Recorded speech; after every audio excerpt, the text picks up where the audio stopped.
तो दोस्तों, क्या आप जानते हैं कि ब्रह्मा विष्णु और महेश के पिता कौन है? ब्रह्मा विष्णु और महेश, जिन्हें हम और आप त्रिमूर्ति के नाम से जानते हैं, हिंदू धर्म में इन देवों को सर्वोपरि माना गया है। लेकिन मित्रों, हिंदू धर्म में विश्वास रखने वाले और इसे मानने वाले लोगों के मन में एक सवाल हमेशा से ही उठाता आया है, और ये सवाल त्रिमूर्ति के जन्म से जुड़ा है। लोग ये जानना चाहते हैं कि जिस प्रकार हर मनुष्य के माता पिता होते हैं, क्या उसी प्रकार त्रिदेव को भी किसी ने जन्म दिया है? मित्रों, आप सभी का एक बार फिर लेटेस्ट भजन पर आज की इस वीडियो में हम इसी सवाल का जवाब जानने की कोशिश करेंगे कि आखिर ब्रह्मा विष्णु और महेश को जन्म देने वाले अर्थात उनकी माता पिता कौन है। मित्रों, ये तो हम सब जानते हैं कि हम सभी मनुष्य त्रिमूर्ति का ही अंश है, लेकिन क्या त्रिमूर्ति भी किसी का अंश है? आखिर उनका जन्म कैसे हुआ? ये सवाल लाखों सालों से पूछा जा रहा है। शिव पुराण के अनुसार जब एक बार भगवान शिव के भक्तों ने उनसे उनकी उत्पत्ति और उन्हें जन्म देने वाले पिता के बारे में पूछा तो महादेव ने जगत गुरु ब्रह्मा का नाम लिया, और जब उनसे पूछा गया कि ब्रह्मा के पिता कौन है तो उन्होंने भगवान विष्णु का नाम लिया, और जब उनसे पूछा गया कि भगवान विष्णु के पिता कौन है तो उन्होंने कहा कि मैं स्वयं ही विष्णु का पिता हूँ। वैसे मित्रों, यहाँ पर बता दें कि शिव पुराण के अनुसार ब्रह्मा को ही सत्य और परमेश्वर बताया गया है। इसके अलावा हमारे हिंदू शास्त्रों में आपको ब्रह्मा विष्णु और महेश की उत्पत्ति की अलग अलग कथाएं मिल जाएगी। तो चलिए सबसे पहले जान लेते हैं कि आखिर कैसे हुआ था भगवान शंकर का जन्म। मित्रों, हमारे शास्त्रों में इस बात का उल्लेख मिलता है कि जिस समय सृष्टि में अंधकार था, ना जल था, ना अग्नि और ना ही व्यू थी, तब केवल तत्सत ब्रह्मा ही थे, जिसे श्रुति में कहा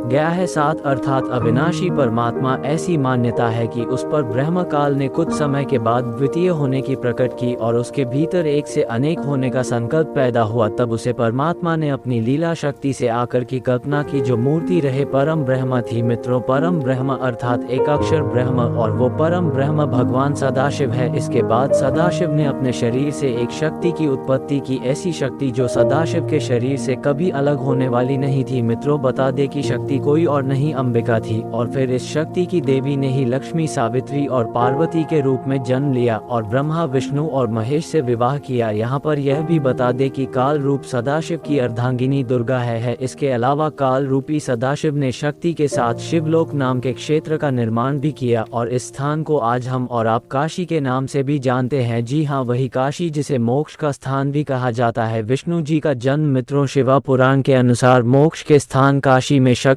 और शिवा अर्थात सदा शिवा और दुर्गा पति पत्नी के रूप में निवास करते हैं। और एक बार जब आनंद रूप माँ में सदाशिव रमन कर रहे थे कि उनके माँ में यह इच्छा उत्पन्न हुई किसी दूसरे पुरुष की उत्पत्ति की जाए, ऐसा पुरुष जी पर सृष्टि के निर्माण का कार्य भर रखा जा सके। ऐसा निश्चय करके शक्ति सहित परमेश्वर रूपी शिवा ने अपने वामन पर अमृत माल दिया। फिर वहां से पुरुष प्रकट हुआ। सदाशिव ने उसे पुरुष को संबोधित करते हुए कहा कि वक्त व्यापक होने के कारण तुम आज से विष्णु के नाम से जान जाओगे। तो मित्रों, इस प्रकार शिवा पुराण के अनुसार विष्णु के माता और पिता कल रूपी सदाशिव और पराशक्ति दुर्गा जन्म। मित्रों, शिवा पुराण में ब्रह्मा जी के जन्म का भी लेख मिलता है। इसके अनुसार एक बार भगवान ब्रह्मा नारद जी से कहते हैं कि भगवान विष्णु को उत्पन्न करने के बाद ब्रह्मा, सदाशिव और दुर्गा शक्ति ने पूर्वक पर्यटन करके मुझे ब्रह्मा को अपनी दाहिने अंग से उत्पन्न किया, और तुरंत ही मुझे भगवान विष्णु के नाभि कमल में डाल दिया। उसे कमल से पुत्र के रूप में मुझे रण्य गर्भ का जन्म हुआ। ब्रह्मा आगे कहते हैं, मैंने उसे कमल के सिवाय दूसरे किसी को चाणक्य पिता नहीं जाना। मैं कौन हूँ, कहाँ से आया हूँ, मेरा क्या कार्य है, मैं किसका पुत्र होकर उत्पन्न हुआ?